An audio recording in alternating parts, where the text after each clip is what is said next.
appreciate that you are here because we want to demonstrate and can today that collective efforts and targeted resources can really make the difference in having an impact in a good way on our public safety issues, which are not unique, I need to say, to just Albuquerque or New Mexico.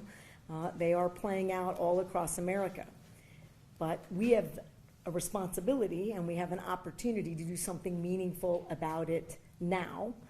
And that is exactly what this collective group, and like many of the other issues and emergencies that we've had to tackle in this administration, this is a whole of government and a set of experts that can actually move the needle and remove barriers that sometimes an individual leader, individual business, individual jurisdiction for policing can't by themselves move. And that is the point of this group.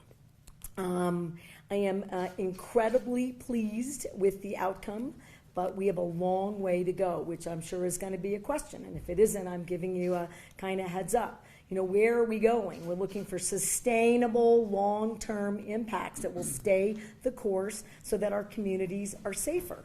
Every single New Mexican deserves that, and there's not a single New Mexican who isn't impacted by our public safety challenges and, quite frankly, this epidemic and crisis.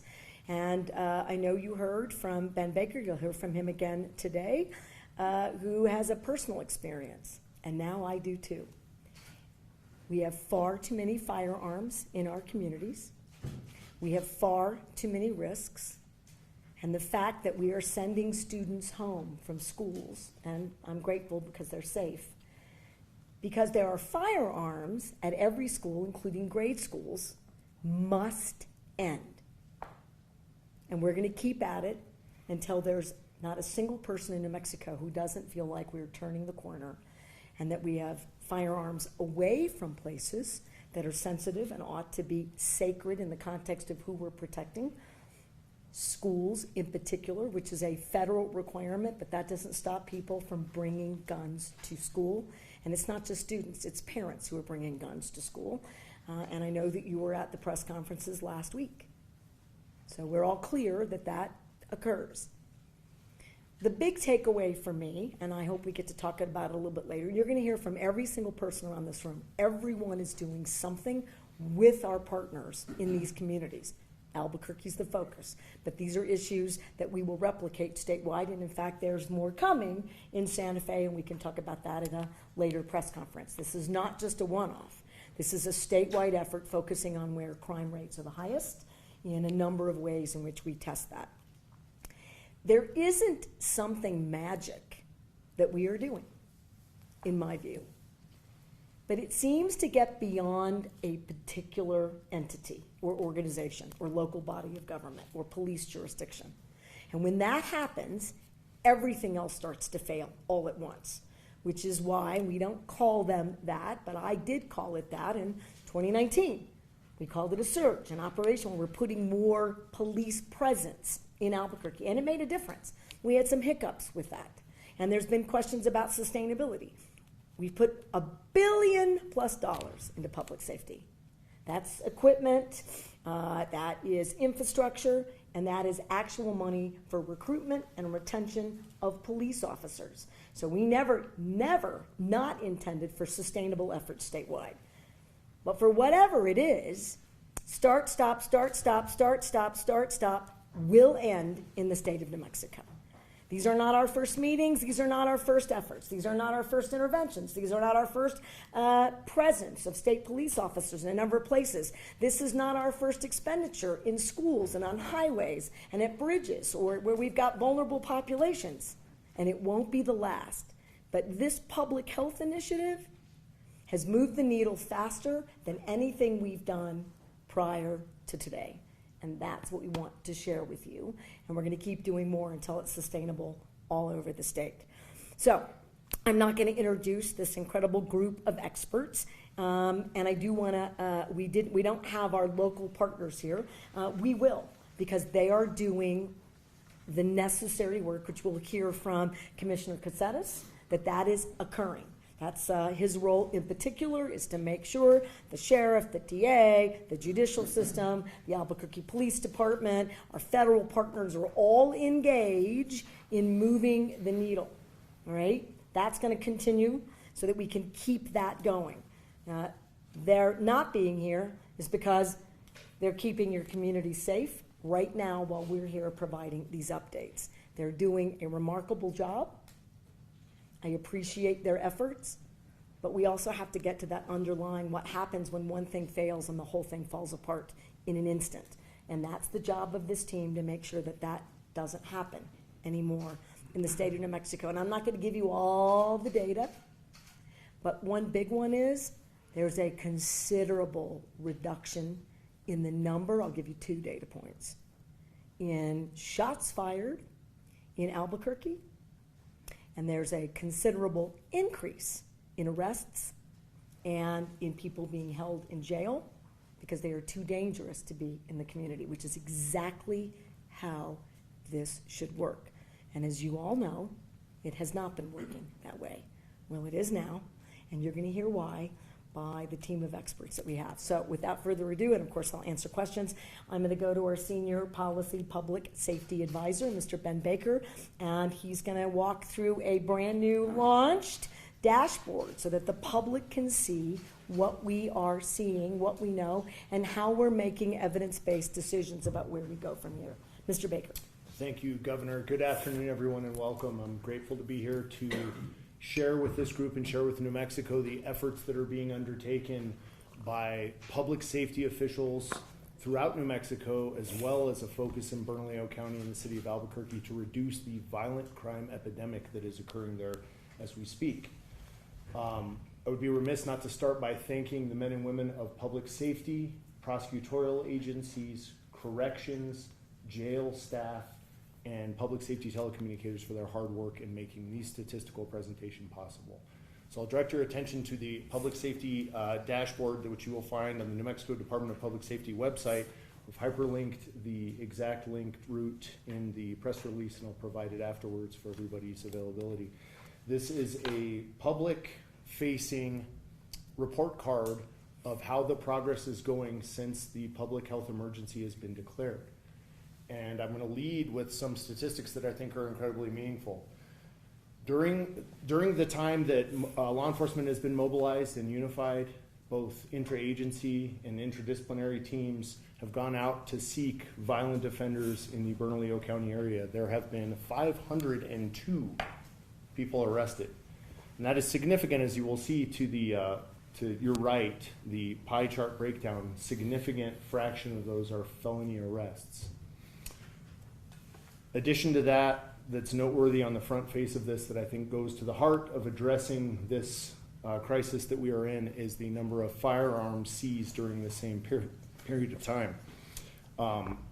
The contributing agencies to this are listed on the top of the dashboard, which you will see when you open it. The New Mexico State Police, the City of Albuquerque Police Department, and the Bernalillo County Sheriff's Office have contributed their hard work. Additionally, men and women of the Department of Corrections, Probation and Parole, and others have helped compile these arrests and put these dangerous criminals into custody.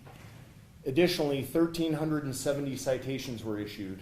When we were all here at the beginning of September, there was a significant mobilization necessary to marshal this effort. And I will let Commissioner Caceres speak to the efforts that he has made, which are significant in communicating with the law enforcement and public safety partners, and to help make some of these stats accomplished. The bulk of this work was done in a period of time of less than 20 days. And that is a significant accomplishment based on my experience and my observations. That number of arrests, which Secretary Tafoya Lucero will mention to you during her report, has significantly moved the number of folks in custody in the Metropolitan Detention Center. And go to the next slide. As was mentioned by the governor, one of the metrics that I'm very interested in learning about the correlation, and it seems rather intuitive, the more wanted violent felons on the street, the larger number of gunshots detected seems to logically follow. One of the efforts that we are undertaking is a comprehensive understanding and analysis of gunshot detection data, which is collected and used by law enforcement agencies for a variety of different tools, but more particularly to streamline and make efficient their response times and to increase the community and police officer safety. We have a statistical analysis that covers a 6-month period that shows the total number of shots fired in the Bernalillo County, Albuquerque metropolitan area, totaling close to 6,900. We also have compartmentalized breakdowns of time during large movements during our operational phase and arresting folks in Bernalillo County. And you see that on the date ranges indicated on the left, and then the correlative shots fired based on the dispatch information, you see a reduction.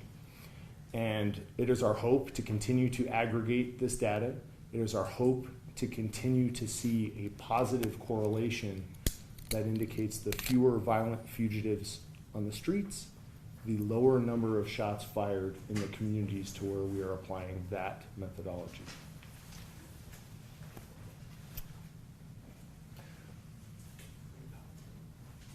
What I'm gonna do now is introduce Commissioner Caceres, and I think it's important because one of the things that I saw. You want to tell them about the bad actors that you just set up? Oh, sure. Gosh, let's not forget that. Critical. All right.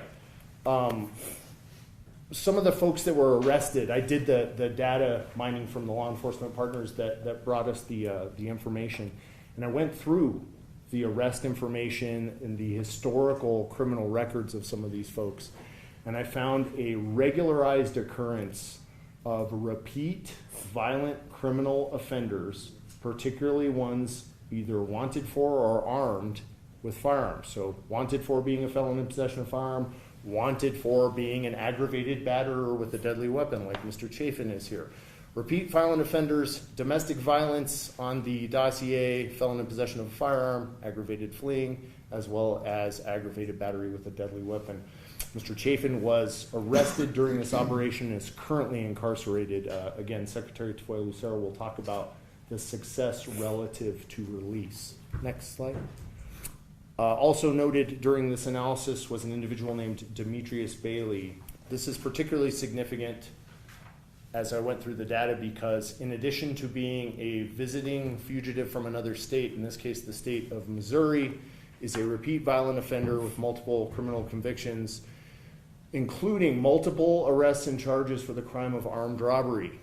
Additionally, you will see on that slide right there, organized retail crime and conspiracy to commit aggravated shoplifting. That is significant as those are laws that just came into effect July 1st. So those have been picked up very recently by this individual. Some of the folks that we analyzed have been out on the streets for a period of time that I certainly consider to be far too long to increase public safety. So we have obviously 500 plus examples of the criminals that were arrested during this operation, and I wanted to pick a couple of these to highlight the types of folks who are no longer walking the streets of Albuquerque because of the hard work of the men and women of law enforcement. Moving on to what I was doing before I was reminded. Thank you, Governor. Or interrupted. No, ma'am, not at all. Success in interrupting violent offenders in Bernalillo County has not been easy.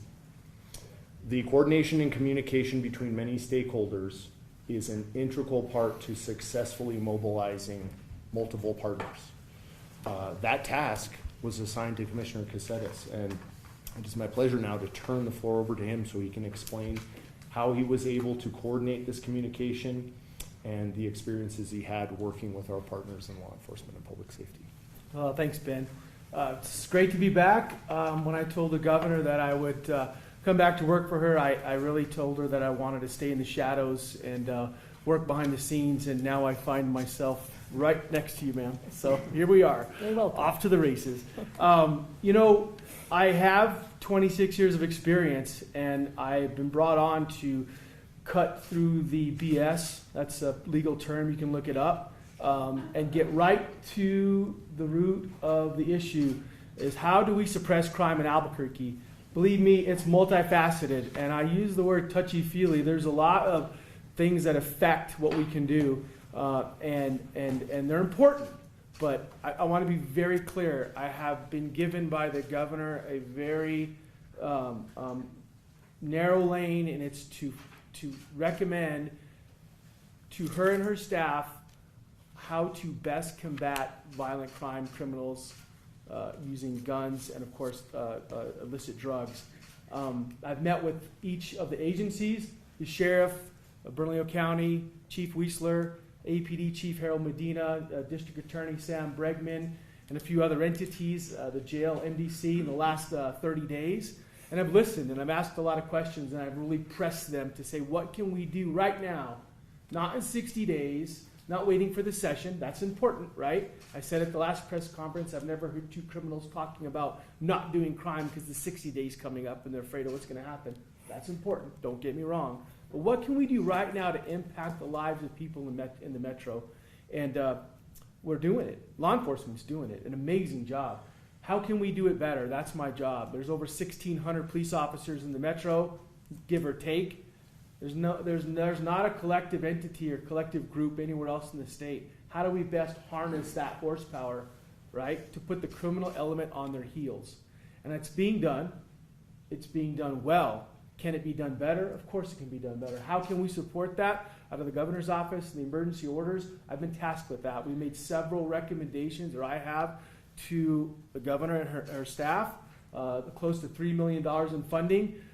Ben Baker can go over those details, and he will talk about them and break them down in general. But what we're trying to do is go from a reactive police force to a proactive police force. And how can we do that in the metro?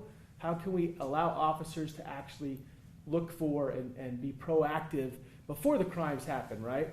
And intervene. And that's freeing up their obligated time.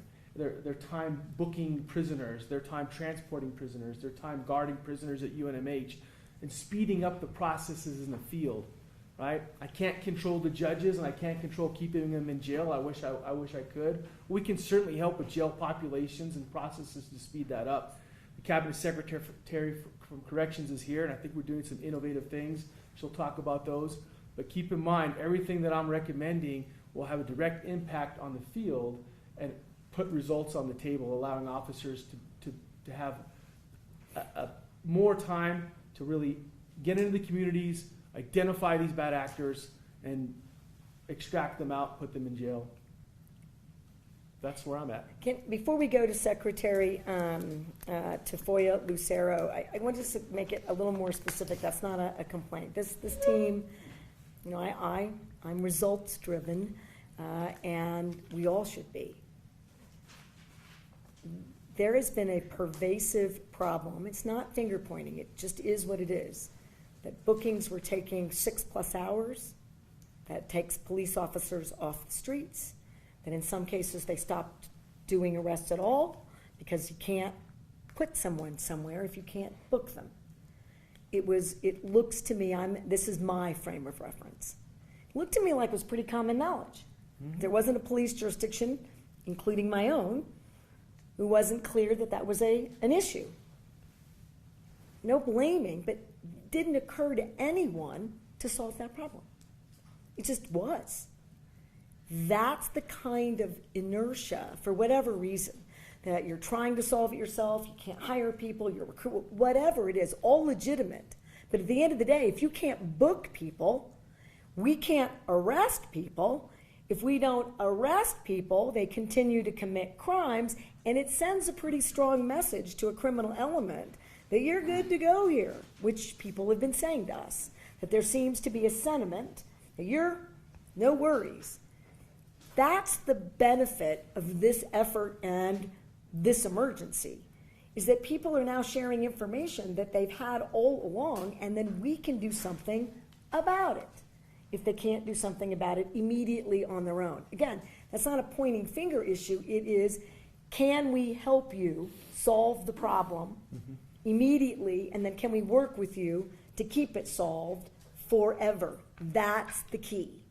That's been different this go around, and I'm grateful. So you'll hear more about that now, Secretary. Thank you, Governor. The document that you'll see here on the screen is from the Violent Crime Reduction Dashboard put together by the Department of Public Safety, and this is what I want to first direct you to.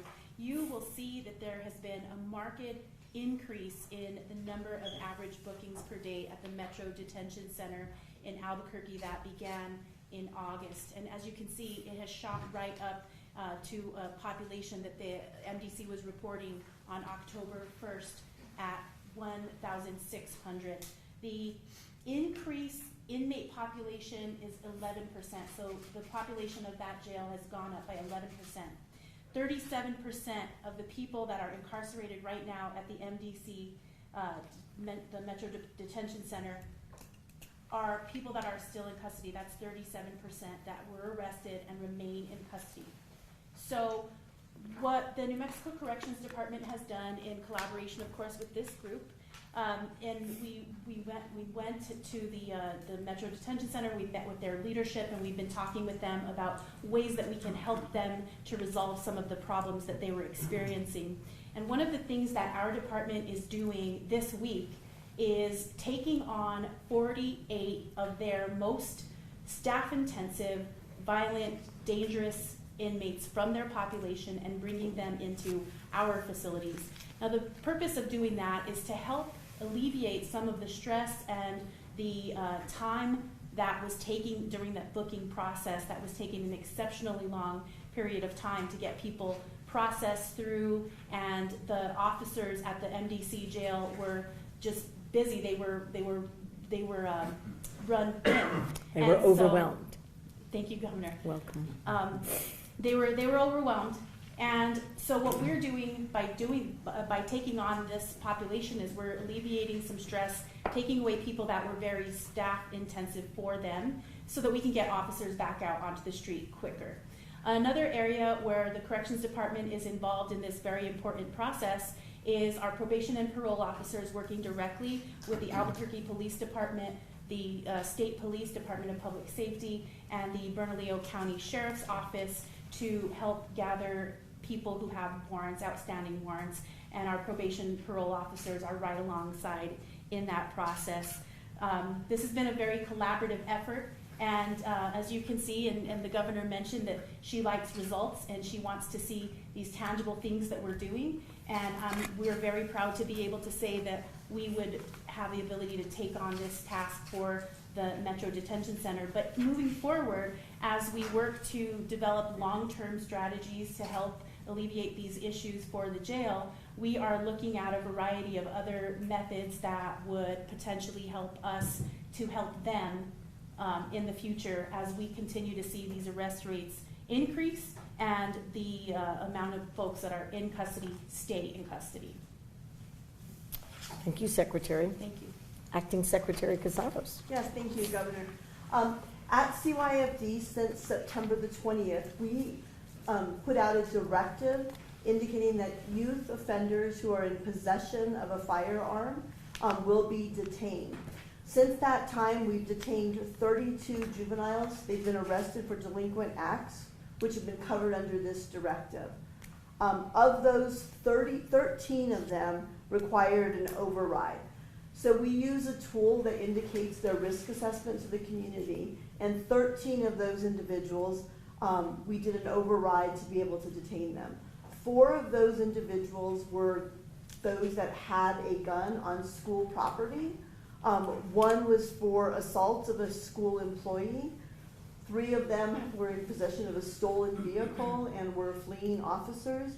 And so this directive has given us the ability to take those youthful offenders and take them off the streets and detain them, which we wouldn't otherwise have done previously.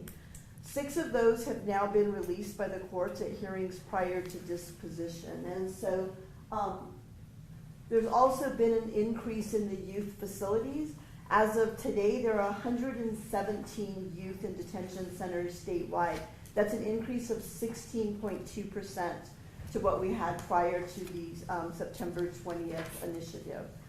So a lot of those individuals, more than half, are in there for serious crimes such as murder or aggravated burglary with a weapon.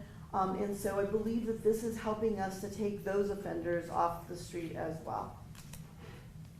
I didn't say it on the front end, and as we move through these presentations, that saves these juvenile offenders' lives. They often lose their own lives in the crime that's being committed, and it's saving the lives of our men and women in uniform, and it's no doubt saving the lives of everyday citizens that quite literally get caught in the crossfire. All of these measures are saving New Mexico lives and building a safer, more resilient set of circumstances for every New Mexican. And so I say that because this is a harsh statistic about the increase in crime with youth offenders, which we're not going to solve today, but we're going to have to think about ways to prevent, be proactive, and do something to productively rehabilitate youthful offenders.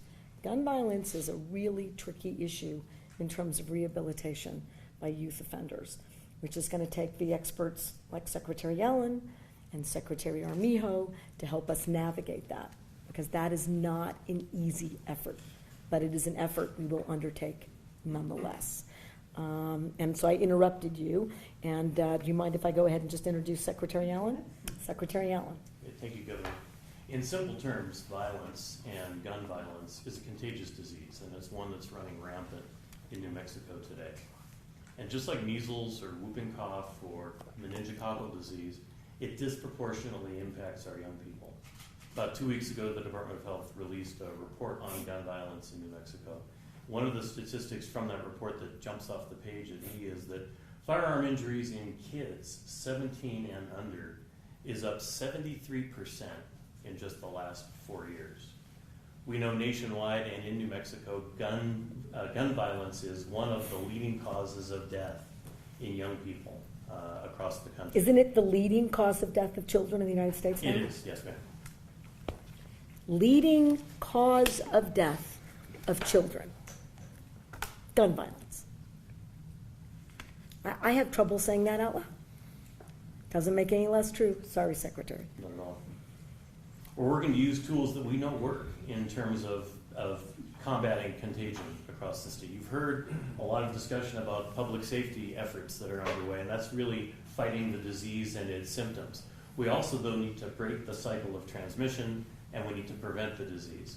In terms of breaking the cycle of transmission, we're working at the Department of Health today with communities around the state to broaden or reinforce or create community-based violence interruption programs, ways of working with the community to stop the cycle of violence from continuing person to person, which is the way any kind of a contagion transmits. We're also, you'll hear more from Secretary Armijo around investments and work that's being done around alcohol and drug treatment efforts to be able to continue to break that cycle of transmission.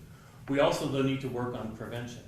And so we need to focus there on our youngest kids and how they learn about their emotions, what they are, how to recognize them, how to properly channel them, and stop that contagion from ever being able to take hold amongst those kids. And then finally, very briefly, again, going back to the report that we just issued, while all of the increase in gun violence in New Mexico is due to homicides and gun assault, suicide continues to remain the #1 cause of gun death in the state.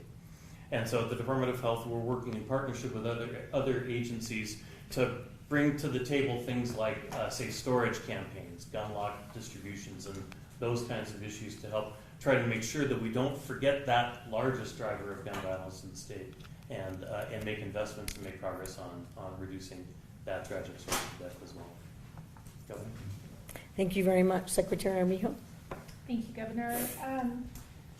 The Human Services Department is taking a more proactive approach to building collaborative relationships between our Medicaid managed care organizations, our healthcare providers, and our law enforcement and correctional systems to engage members in treatment, enhance their access to care, and wraparound services, including things like housing and transportation, and to promote harm reduction. Our collaborative efforts are dedicated to ensuring that individuals who need drug or alcohol treatment can access services within 24 hours of initiating a request and by being a more proactive system that identifies folks and proactively reaches out to them. So we won't be waiting for people to access the healthcare system. We're going to take the healthcare system to them through the use of data analytics and making sure that we can identify them for treatment. Using hospital emergency room data, the 3 Medicaid MCOs, which are Presbyterian, Blue Cross Blue Shield, and Western Sky, have identified 2,111 individuals on Medicaid who had an emergency visit for substance use or alcohol use disorder and who are not yet engaged in treatment.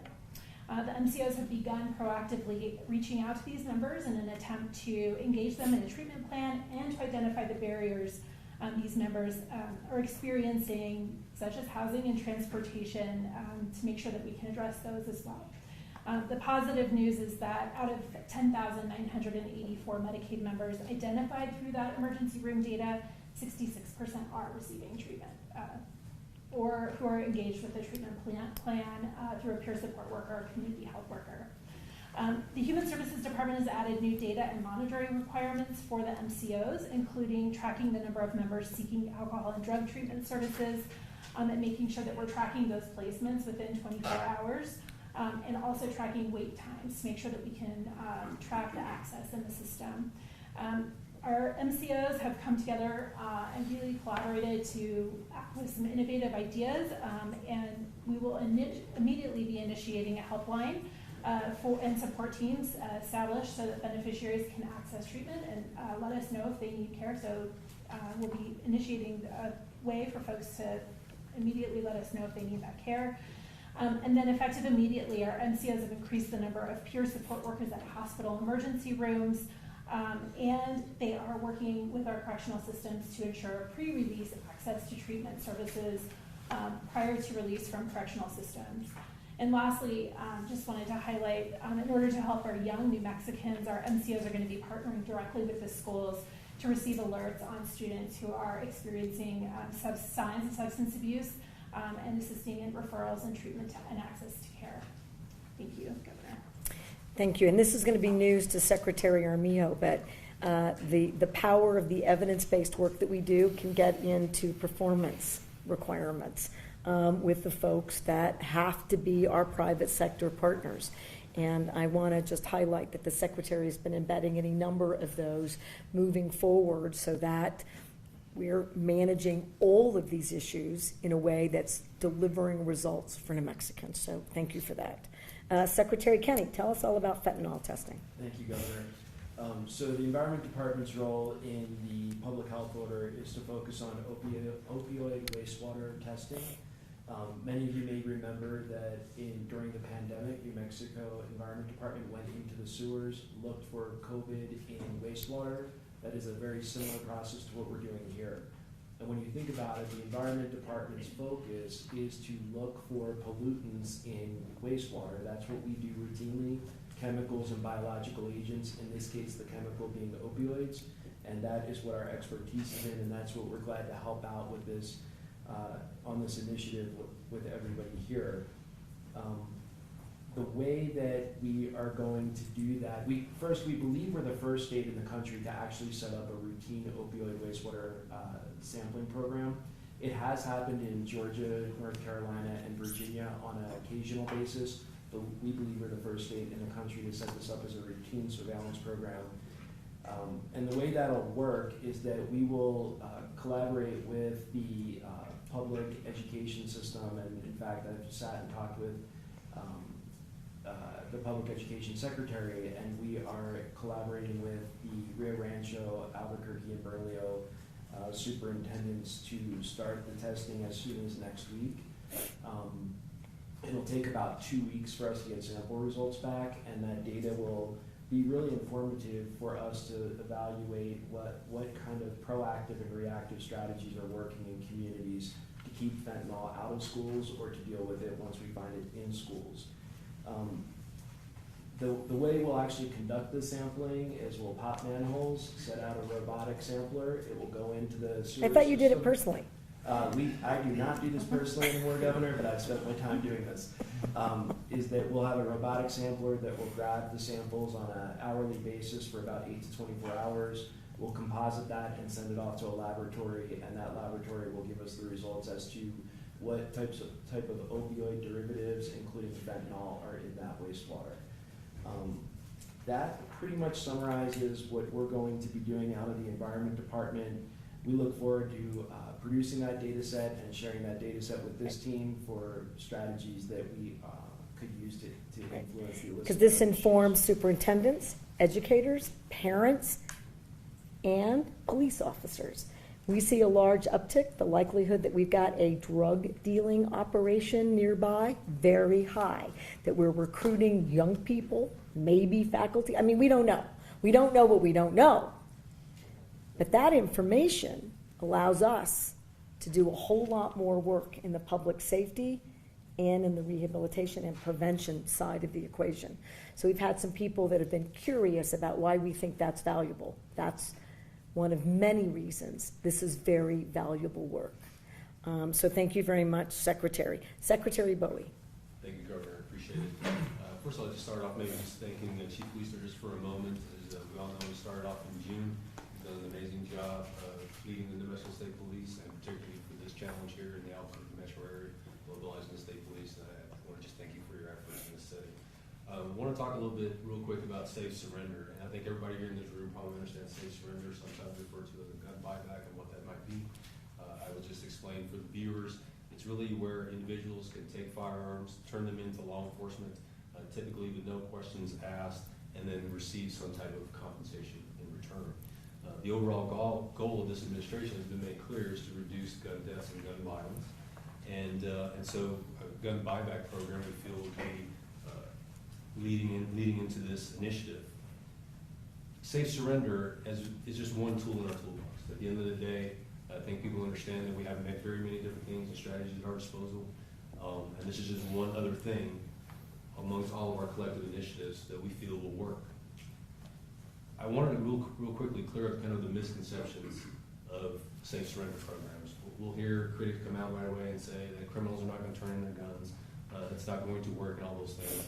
And we understand that. And I want to make it real clear that that is not the goal for that. What we hope to accomplish at the end of the day is access, and we just talked about a little bit about kids having access to firearms in our schools, in grade school. And I would hope that we could all agree and lean into that challenge and that problem, making sure that we provide an environment where that is no longer possible. And so this is a serious issue for us. At the end of the day, what we're hoping for is that there are people who recognize that a firearm might not be for them. We have households that make a conscious decision that responsible gun ownership is not necessarily for them. We know that people, for a variety of reasons, come across firearms, whether they were inherited, whether there's another family member that had one, whatever the reason may be, or they never really grew comfortable with having a firearm with them. They never realized how much responsibility it took to have a firearm in their possession. Never really took the time to train with it. So these are the people that we're really kind of reaching out to. We're hoping that... Or families that find that they have familial risks, including drug abuse in their own families, that create a segue with a firearm that often end in violence and suicide. So I just don't want to minimize that these work, and we also find firearms that have been engaged in illicit use that people may not have known about. And it's a powerful tool. You were on a great roll, and I would forget that, wanted to point that out. Thank you, Governor. No, I appreciate that. In short, we're looking for people that would self-identify with the concern about safety and the firearm in the household. And so whatever the reason is, the goal at the end of the day is for us to reduce the availability of guns in our communities, to not only, again, as I mentioned, juveniles having access to firearms, but also criminals. Quite honestly, irresponsible gun ownership, guns in homes that are unsecured. Criminals know how to find them, whether they're in vehicles or homes, and we're hoping to reduce, of course, that access and that availability of firearms. So the New Mexico State Police will be providing opportunities for the safe surrender and disposal of firearms. It's important to emphasize and to remember that this is a voluntary participation of this program. And we've seen a lot of success on a national level. I mean, we've seen success in Bernalillo County and APD and other places in New Mexico that have done this. And so we're hoping that this raises the awareness. As I mentioned, the New Mexico State Police will host these events. We'll have them in Espanola. Albuquerque and Las Cruces will also be reaching out to our law enforcement partners to make sure that they're at the table if they wish to be. But at the end of the day, again, it's for us, it's about the access of firearms for people that probably shouldn't have them in their homes any longer for whatever reason they self-identify as. All right, a couple more things and we'll go to question and answers. I'm actually going to do a shout out to the Albuquerque City Councilors, in particular Pat Davis, who's long as one of his priorities has done gun buyback programs. He's not the only local government elected official to engage in that, but someone who has constantly talked about that as an effective tool. If it's intermittent, it doesn't have the same effect. Public health order, the emergency nature of our ability to sustain those efforts means that we can have long-term partnerships with local elected leaders in any number of places, and this is another one. Two, we put this dashboard together pretty quickly because, again, I want to be able to see it. I think New Mexicans should see it. We want a sense about whether or not the investments that we make and the hard decisions that have to be made at a state government level make any sense. I invite members of the public who look at this website to tell us if there's something that we're not reporting that you're interested in, if there's something that's too hard to navigate. You can't do that on this website because we don't want you to change the data. I want you to call us. You can call the office of my office directly at 505-476-2200, or you can go to our website, governor.state.nm.us. I do really want this to be a meaningful tool for everyone in the state to get a sense about what works the best, what doesn't seem to have the same impact, and to give us your ideas about, as a parent, as a community member, as a business owner, as a business leader, what information is useful to you about our success and our challenges in this space. Last, it is clear that we have a long way to go. We do have a gun violence epidemic in the state. I don't think there is, frankly, any argument about that. This collective work is moving the needle. And I want to thank the men and women here and on the streets today doing the actual work and arrests, investigations, and public safety efforts. It is making a difference, and we're going to keep it going, and we're going to make sure that it has sustainability statewide. So thanks for coming, and Caroline, I know this group is happy to take questions. Absolutely. Kevin? We didn't actually mention the gun ban at this point. Was it a fear that all these other things are going on, that the gun ban got focused on too much and not enough on all the other preventive measures you're trying to do? You know, I would argue a couple of things. One, I think there are some people who assume, you know, that those the political debate about the pause in making our communities safer, the evidence does show from a public health perspective and even law enforcement perspective that the more guns you have on the streets, the less safe it is, period. And that it's been a long-standing issue that America has a lot of firearms, and that creates risk. Does that mean that we have only irresponsible gun owners? Absolutely not.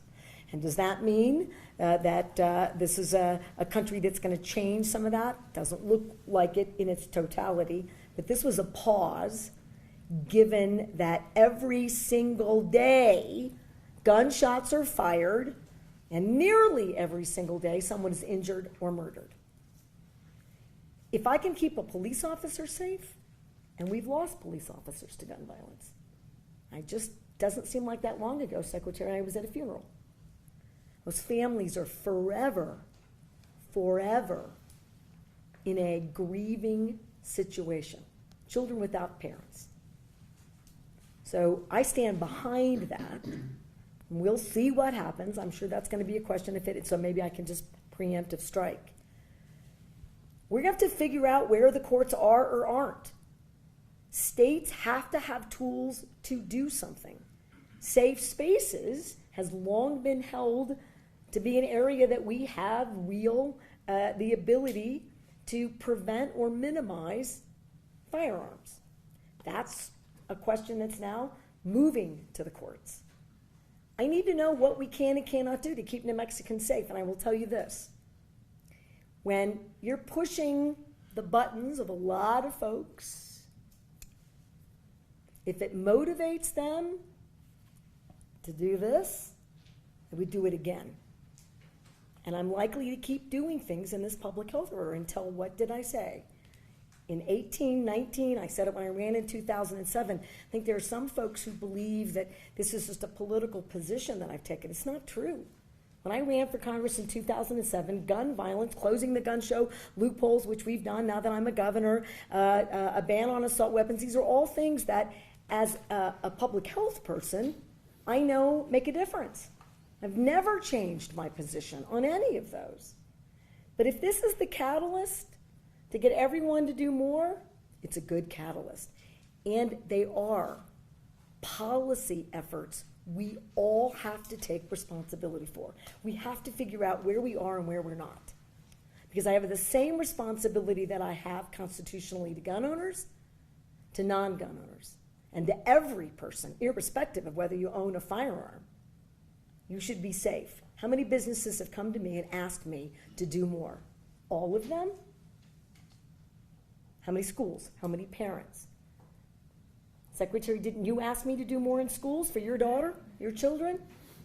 Okay, I'm doing it. And I am unapologetic about it. But I will say this, you can see why elected individuals who are policymakers are so nervous about setting high standards for committing to improving public safety for the populations that they serve. But I love this state and I believe in it. And I won't rest until we don't have to talk about it as an epidemic and a public health emergency. That's the goal. And that we turn the tide and it's sustainable. And I think we can do that, and I think this demonstrates it. So that was a lot long-winded, but I'm sure those were part of the questions. And I share those questions. I have to ask myself that. I have to read every legal case. We have to figure it out. But we're doing things that we believe we have the power to do. And we'll see what fact finders say. But somebody has to get better answers about where we are. And you're seeing now states are looking for other tools. Because you take one tool away, you got to find another one. Because at the end of the day, I'm still responsible for everyone's public safety as the highest elected leader of the state. And I'm doing just that. Next question. Oh, go ahead. And Governor, as part of this, how would you address repeat offenders that are constantly, the revolving door, they're going in and out, judges letting them out, they're going back to repeat it, or on pretrial release, they are just on a GPS monitor and they're let out again to do another crime, whatever they're doing. Well, this is showing that they're being detained. Huge increases. That doesn't mean, as a policy, I've asked for changes to pretrial detention in every single legislative session. I think I already said, so I'll just say it again. I'm going to ask for it again, which means I have to put it on my call in 30 days. For those folks who might be newer at a legislative session, it's not easy to do this stuff, but I'm going to do it again. I don't know that I win it, but that doesn't mean, like this question about firearms, I'm going to ask again, and I'm going to keep working around the edges for places that don't. But what do we do in the meantime? Well, one, we change the way in which they use the tool. The ARNA tool has to be updated. It's in their budget. It means there's accountability measure for the judiciary. And this is proving that violent repeat offenders under the current laws can be detained. The problem has been that there's no communication or coordination. It's a bit harsh. So I exaggerated that point to make the point. If I have to have a public safety or a crime commissioner keep everybody talking and working together, it just shows you how quickly it fell apart. And when there's emergencies, that's the risk. People start to fall apart because the emergency gets bigger than you can manage. That's where we are in the state. But you bet, I'm going to ask for that again, and we're going to likely do some more so that thefts aren't, stealing isn't always a misdemeanor. We have to figure out better ways for serial drug offenders, because those are misdemeanors. That means we're going to rearrest and rearrest. But we get to a place where you're either incarcerated or you're getting treatment. And that's why the treatment part is so critical. I don't believe that incarceration, you can incarcerate your way out of a substance abuse epidemic. But I do need accountability, because people don't volunteer to go to treatment by and large. There have to be vehicles. So just, it's working, and I'm going to ask for more. And in terms of sustainability, what are you going to be asking specifically from the legislature to help make these changes? What are you asking for in terms of these treatment programs, keeping folks behind bars, stricter penalties, or possibly bringing back previous laws or previous bills that were on the table in previous sessions? Well, we'll have a robust public safety sort of crime set of bills, including changing the way in which we deal with theft as a particular and pretrial detention. But look, we've given law enforcement and public safety more than $1 billion. And we've given HMOs well more than $1 billion. And we've given schools well more than $1 billion.